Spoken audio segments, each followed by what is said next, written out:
Welcome back to Imperial Wealth's Crypto Chronicle Podcast, where we're recording a history book of all the events that have happened in the cryptocurrency industry. We're going to be reporting to you on a weekly basis, so let's head live over to our team right now to discuss all things that have happened in cryptocurrency this week. All right, guys, welcome back. We've got myself and Taylor in the room today. Mitch is out and about. He's doing a couple of things. He's not behind the computer doing charts today. No, I reckon he might be a bit sick. Yeah, he's a bit sick, is he? With the sniffles, maybe. Okay, we'll see next week, but we'll see what we can pull off together today, Taylor. Oh, man, I think we're going to be able to do this. I think it's going to be fine. We'll need a bit of hand-holding, but I think we're going to be all right. We'll be right. We'll be right. Yeah. All right, well, over the past week, we've returned back to work, obviously, and I wanted to announce to everyone that I've got a bit of a YouTube series coming out very soon, which is a bit of a YouTube masterclass series. Over the Christmas break, I was inundated from, the classic messages that we get from people when we're coming into the bull cycle. How do I buy my Bitcoin? How do I set up my wallets? Things like that. You got to love those, don't you? Oh, you got to love it. But, at least it gives us the ideas of what people want out there. So exactly right. The YouTube series, it's going to cover everything that you possibly need to know just to get into the cryptocurrency market. So how to set up your wallets, how to set up your exchanges. And I'm going to go further in detail as well and dive into a little bit about trading and how to build a well-structured, diversified portfolio in terms of altcoins. And also give you a little bit of a taste of, what the DeFi world is about, whether it be doing things like yield farming, airdrop farming, all those types of things. So there's going to be step-by-step guides where I'm going through it on the computer, showing you exactly what to do. And then, of course, if you like what you see and you want to take things to the next level, we've got our DeFi analyst, Hish, who's been doing great work in the Discord, and we're going to talk about that in a second. And then, of course, we've got Mitch doing the day trading as well, which you can tap into and take advantage of. So that's coming out. I probably would have that out in the next week, so wait for that to drop, and we'll probably put a link to it in the Crypto Chronicle podcast when it comes out. Yeah, I think it's a really good point you're making as well, because a lot of people are doing that, hey, how do I get involved? What does this ETF mean? All that sort of stuff. A lot of people are those guys that thought they missed out in 2021, 2022, right? They just thought, oh, the boat's gone, Bitcoin's bang, gone, I've missed the boat. It's the best time to get back involved. You can get yourself in early rather than late like last time. So I think that series is going to do really well. Yeah, I think the narrative is going to be changing for us pretty soon from, it's not too late to, okay, it's actually starting to get to the point. It's like you might be missing your chance if you're not getting in now. It's definitely important to get those early entries before things really take off, because you never know how high they're going to go, but getting in as low as possible definitely helps. Exactly right. And as much as you're too late for this cycle, it's not next cycle. Well, that's exactly right. I mean, people are probably predicting that this bull cycle is going to go through 24 and 25. So technically, you're still at the start of it. So yeah, and if you miss the boat, just look towards 28. That's exactly it. What I mean? And in talking about DeFi as well, obviously, new addition that we've had to the Imperial Wealth team has been Hish, our DeFi analyst. And we were just saying before, it's been pretty phenomenal even for us who are in the market every single day to have Hish putting those recommendations out and things that he's looking at. And two projects in particular that we want to tap on really quickly, one being Eigenlayer and two being Tapioca. The first one, Eigenlayer, is really cool what's going on here. So for everyone that is out there and understands that you can actually stake your Ethereum and be earning interest every single day, and obviously every year you're earning maybe 5 to 8% interest on your Ethereum rather than it just sitting there. There's another project coming out called Eigenlayer, and what that actually allows you to do is to restake the wrap token that you get when you stake your Ethereum, which is say ST Ethereum, which is the Lido coin or Lido.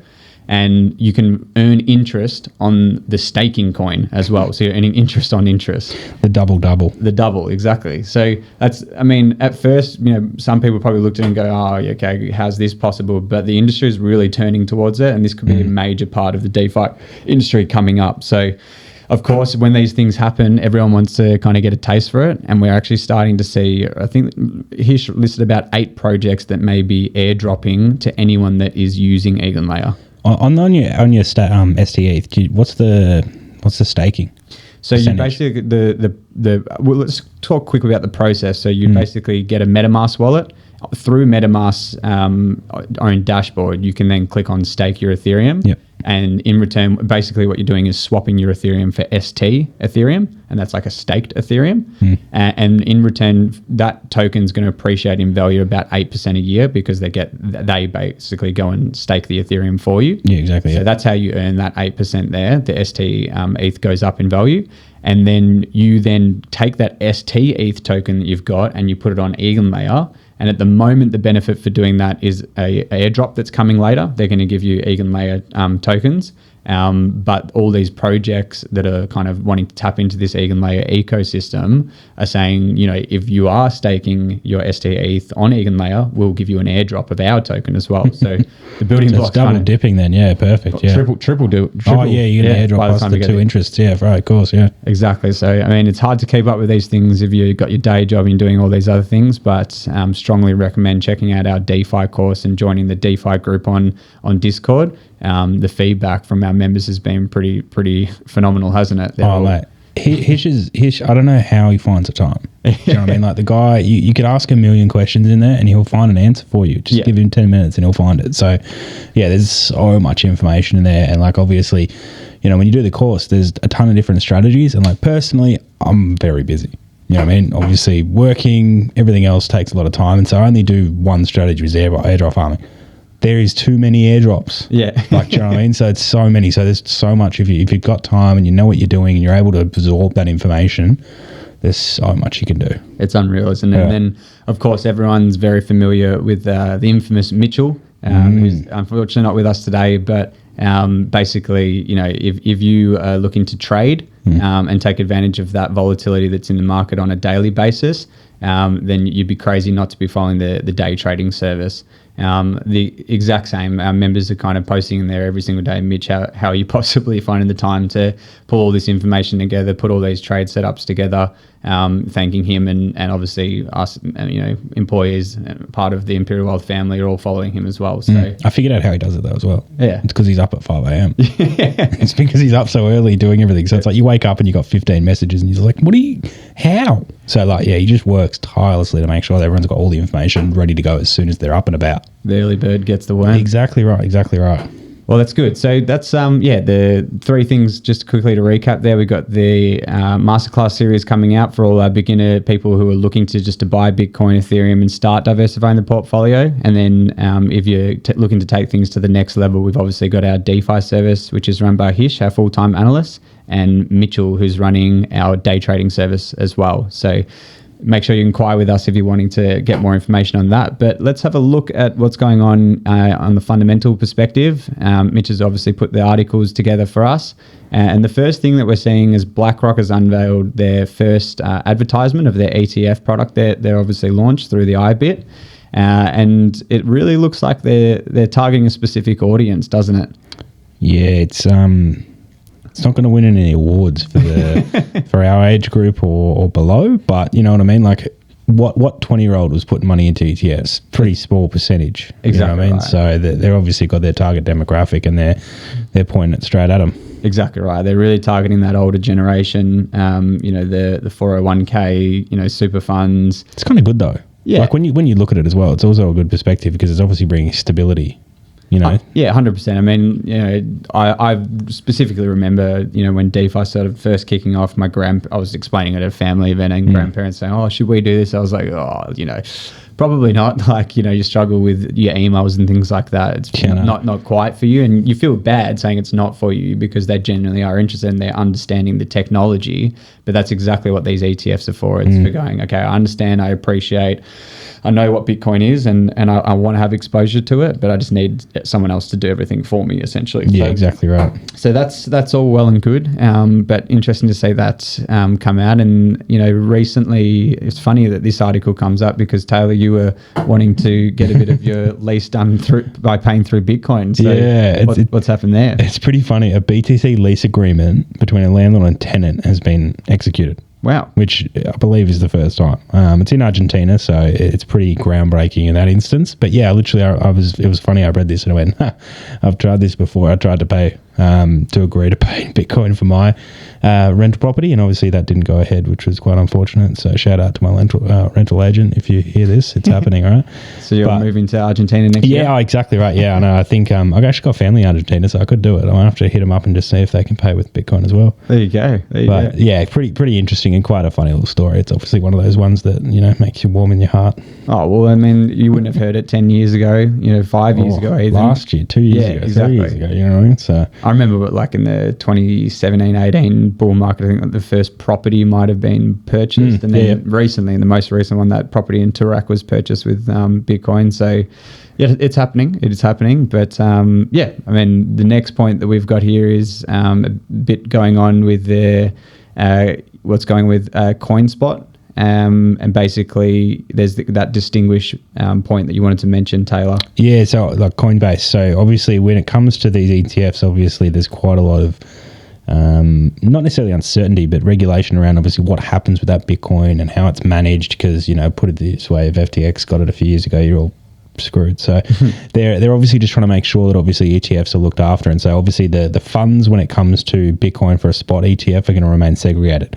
So if obviously something does happen with Coinbase, which obviously the SEC is still bloody hunting them, which is as per normal, they're trying to get their piece of flesh. It's going to try and remain segregated, obviously, to protect those ETF investors. So huge win, obviously, for everyone getting invested, but it's obviously just a very interesting case, being that they haven't been able to do this previously.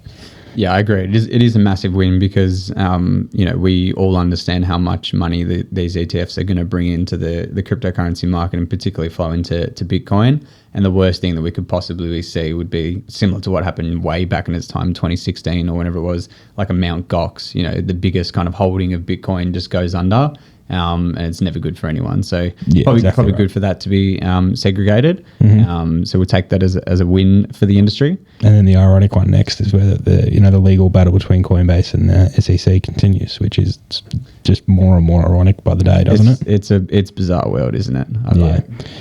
How you can approve an ETF that is secured by Coinbase is just beyond me. So I'm lost for words on that one. If you want to go and read the stupidity, please do that. But it's beyond me. I'm not going to lie. Yeah, it's an interesting one. I don't know. They seem to be best friends, but enemies at the same time. I just don't get how you can smile to someone and then, as you reach to hug them, stab them in the back. Do you know what I mean? Like, it's just. I can understand one is your set precedents. Like, obviously they've sued them for the last 2 years or whatever it is, but. Yeah, you can't then trust the American people to. I don't know. We both agree what's going on there. Exactly. It's not quite right. No, lack of words. There was a massive fall in the hash rate for Bitcoin, which obviously our clients are very, very happy about. It was slightly short-lived. It's coming back up, but nevertheless, it had taken a bit of a beating. Yeah, it's fluctuating. Like it's this time of year is always a bit of a choppy season is what I would like to call it when it comes to hash rate. And it's just obviously changing climate. When you look at it from, a geopolitical sort of area, like obviously Texas, very heavy for mining, Eastern European countries, very heavy for mining. The temperatures are massive. You know what I mean? I saw a mining farm actually the other day post their procedure for installing machines at the moment. And it's like how obviously you're putting in a container in a warehouse and it's minus 15. And so you can't put the machines in. So they literally were lighting fires. Around it. Yeah, around it to try and warm up the ambient air. God. So, yeah, it's obviously very interesting. So the hash rate's going up and down repeatedly. ERCOT's kicking in Texas. That's contributing quite a lot. So we saw like hash rate go from sort of 580 average down to like 420. So it's just jumping up and down every few days, which is a good thing. Yeah, it is. If you're not mining there, it's a great thing. Yes, exactly. That's what I was about to say. I mean, it is in terms of our miners. Yeah. In terms of people who are mining in Texas, it's not so good. And I suppose that's the aim of the game, isn't it? At least it's good for us. We're still earning our Bitcoin. That's why the US has its issues, mate. That's exactly right. Well, let's move on to a bit of price action that occurred after the launch of the ETF. Now, we obviously saw the FUD come out, the fake news. Fake news. That was an interesting, literally 4 hours. Gave us a little pumperoo, didn't it? And then a dumperoo back down. And then obviously when it came, I think from what happened with it all, everyone, it really just knew it was definitely going to happen. It wasn't like a hack. It was more of a mistake or whatever. It was a tweet of affirmation. That's it. Exactly right. Yeah. A bit of early news. And of course, when it did officially come out, Bitcoin's price spiked up to about 49,000. And then it came tumbling down a bit, didn't it? The buy the rumor, sell the fact scenario kicked in. It's also important as well that a lot of people don't think about is that obviously Grayscale was selling. So there's quite a lot of liquidation as well. So that's also pretty important. Yeah, of course. And, obviously it's something that we talked about for the months leading into the ETF, didn't we? We saw just how much volume was coming into the market and pretty much on the back of this ETF. And, it was pretty much, you had the previous chairman of the SEC come out and say it's absolutely, it's almost impossible for it not to come out. Yeah, exactly. And then, of course, we were just kind of waiting for that final cutoff date and, people cashing their chips, obviously. Yeah, especially, and then, obviously, Grayscale is selling off, what they had, 1.2 billion in the first 3 days of selling. Yeah. So it was we're always going to come back down to a degree because there was going to be quite a lot of sell pressure for people trying to obviously liquidate and then reinvest. So it's not exactly shocking. It's obviously a bit unfortunate for those people that have finally invested for the first time and it drops by 70%, which is kind of funny, but obviously just welcome to Bitcoin. Well, I suppose that leads us into the technical analysis, part of the podcast. And as we say, right now, we're sitting around that kind of 41,200 area.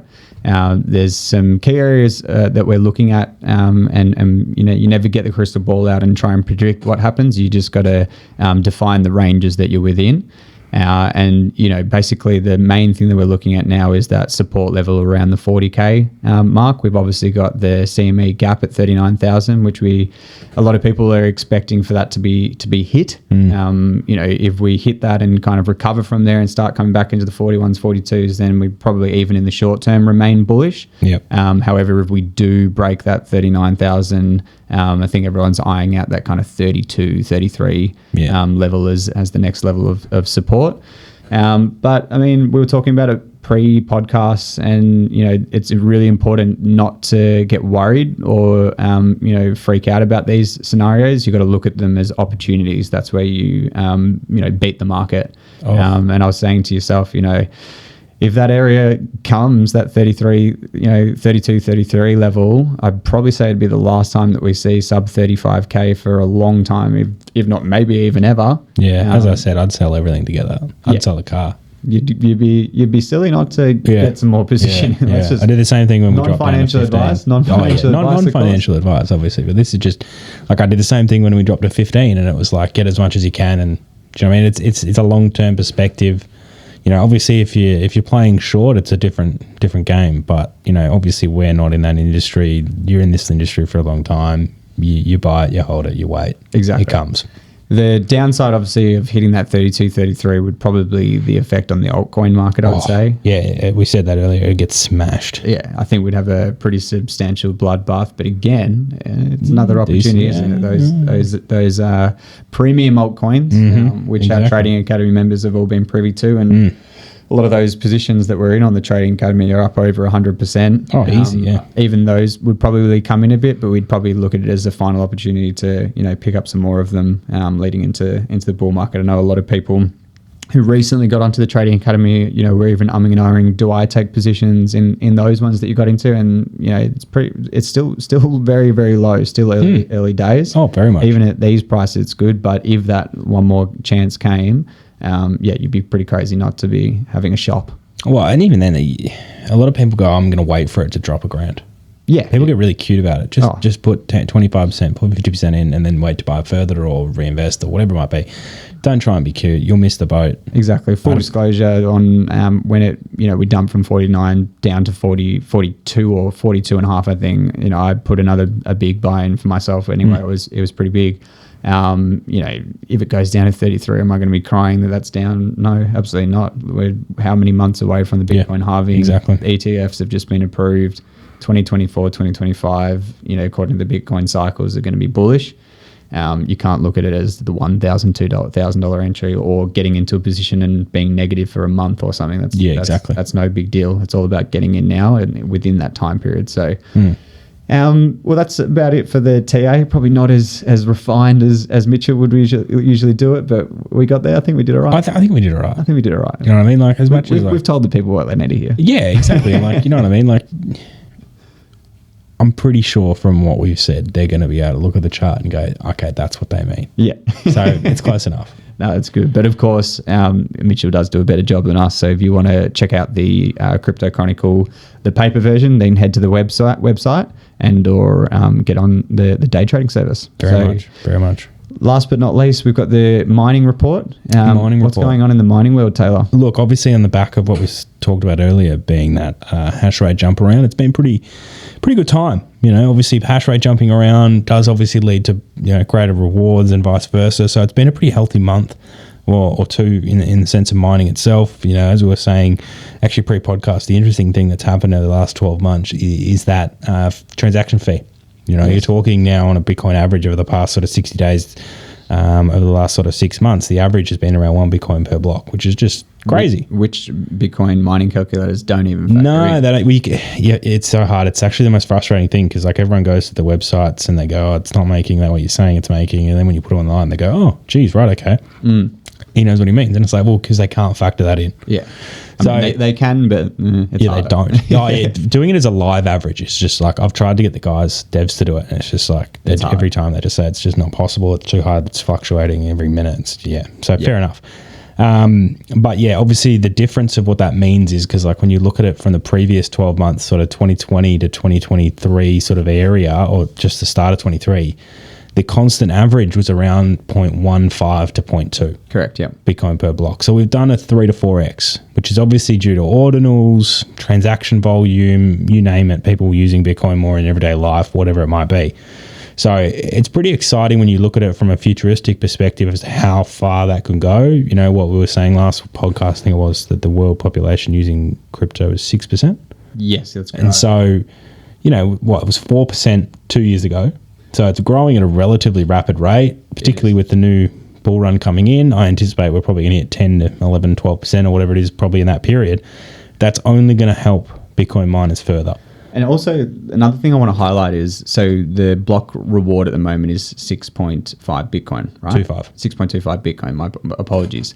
Now, that's going to halve soon. Mm-hmm. So what you're saying is, you know, that increase in transaction fees, which is separate to that 6.25 Bitcoin, being 0.2 on average, but going closer to 1 in these days, well, that's nearly 30% of what it's almost going to be after the halving. So it is a really important factor. And if that increases to 1 to 1.5 to 2, whatever it is, then it can almost be making up half of what the block reward is. Exactly right. And that's the really important thing that I think a lot of people don't look of, in the sense of like looking, when you get into mining, you're not looking at what it is right this very minute. You're looking at what it's going to be over that 5 to 10 year period. Yeah. Because that's when you sell your Bitcoin. Yeah. You know, realistically, if you're not doing it in huge volume, in the sense you got 20, 50 miners, whatever it is, and you've got to sell portions to pay power or whatever it is, you're obviously holding and hodling until you're accepting the price that you're going to sell your Bitcoin in. And that's the reward. Exactly right. So the longer you do it, theoretically, obviously, and what we've seen from a data point, you're always going to be very well off.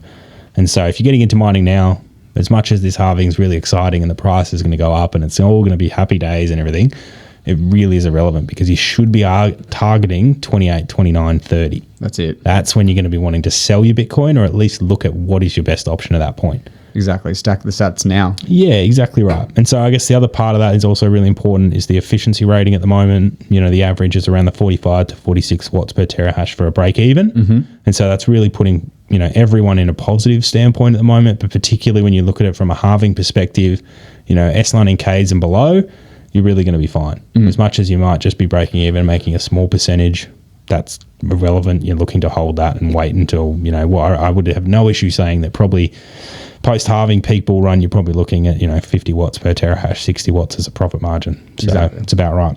And just to finish things off, what models of miners are the clients looking to expand with at the moment? Yeah, most common is obviously those three air-cooled, so the T21s, S21s, and S19Ks. Mm-hmm. The first two are a bit of a tricky sticking point, mainly because they're pre-orders and the price points are really high. Mm-hmm.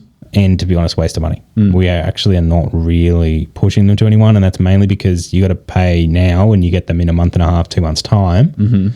But also the price per terahash is almost double.